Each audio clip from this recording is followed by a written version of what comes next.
Question 6 of exercise 14.4. In this question, we have to give an example in which mean is an appropriate measure of central tendency, and in second part where median is an appropriate measure of central tendency. So in first part, I have just given the example mean marks obtained in an examination. कि जो mean marks हैं आपके examination में, आपके different marks जो आए हुए हैं और आपने जो मीन निकाला है, that is the example for where mean is the appropriate measure of central tendency.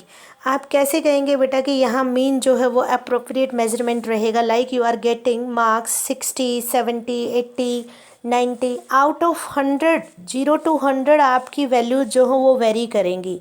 तो मीन जो होता है बेटा उसका जो इफ़ेक्ट होता है, मीन जो वैल्यू आती है हर वैल्यू से इफ़ेक्टेड होता है. वो डाटा में जो भी वैल्यू आपके पास होती है that is affected by each and every value. For example अगर किसी एग्ज़ाम में आपके मार्क्स 30 हैं, किसी में 90 हैं, तो जब आप इन दोनों का मीन लेंगे बेटा 30 + 90/2 करेंगे तो आपके पास मीन जो मार्क्स आएंगे वो 60 आएंगे. मीन्स आप मीन को किस सिचुएशन में ये कहेंगे कि मीन जो है वो एक अप्रोप्रिएट मेजरमेंट है जहाँ पे डाटा की वेरिएशंस कम रहेंगी. यानी जब आप मार्क्स को ले रहे हैं एग्जामिनेशन के मार्क्स, तो आपकी वेरिएशन जो है वो 0 से 100 तक ही पॉसिबल है, उससे ज़्यादा नहीं हो सकती. तो वेरिएशन जहाँ कम होगी वहाँ आपके पास mean is the appropriate measurement of central tendency. अब सेकेंड सिचुएशन जहाँ मीन जो है वो एक अप्रोप्रिएट मेजरमेंट नहीं है, that is I have taken the example runs scored by Mahendra Singh Dhoni in 7 matches. So यहाँ आप देख सकते हैं बेटा these are the runs 39, 51, 56, 102, 83, 48 and 91. बेटा अगर आप इन सब का मीन निकालेंगे so what you are getting the mean 67.1. Now I am finding the median for this data. अब मैं फ़र्स्ट ऑफ ऑल इस सब को अरेंज करूँगी असेंडिंग ऑर्डर में for getting the median. Okay, so when I have arrange the data students you can easily see that जो extremes जो values हैं वो 39 और 102 है. यानी यहाँ जो आपका वेरिएशन है डाटा काफ़ी ज़्यादा वेरी हो रहा है, एक्सट्रीम वैल्यूज जो है वो काफ़ी गैप में है.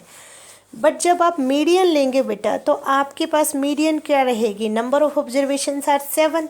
सो you will take the formula for odd number of terms that is n+1/2th term means 8/2 fourth observation.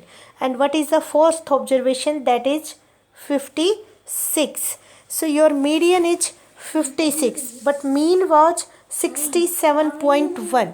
अब आप इस डाटा से बेटा अगर ऑब्ज़र्व करेंगे तो 56 जो है वो ज़्यादा अप्रोप्रिएट मेजरमेंट है, क्योंकि 56 जो ऑब्जर्वेशन है बेटा उसके नियर अबाउट ये सारी वैल्यूज़ जो है 3 वैल्यूज़ इससे कम है और 3 वैल्यूज़ इससे ज़्यादा हैं. क्लियर? बट जब आप मीन जो आपके पास निकला था दैट इज 67.1, यहाँ 67.1 से आपकी 4 वैल्यूज़ लेस हो जाएंगी, only 3 values are greater than the median mean 67.1. तो आप डाटा से ही ये गेस कर सकते हैं कि median is the most appropriate measurement for this question. So बेटा क्या आपको माइंड में करना है जब आप एग्जाम्पल लिखेंगे, तो जब भी मीन के लिए एग्जाम्पल लिखेंगे तो आपके डाटा की वेरिएशन कम होनी चाहिए. यानी कि जब आप वैल्यूज़ ले रहे हैं, जैसे मैंने वैल्यूज़ ली 10, 20, 25, 30, 45, इस टाइप के मेजरमेंट में मीन ज़्यादा अप्रोप्रिएट रहेगा. और अगर डाटा में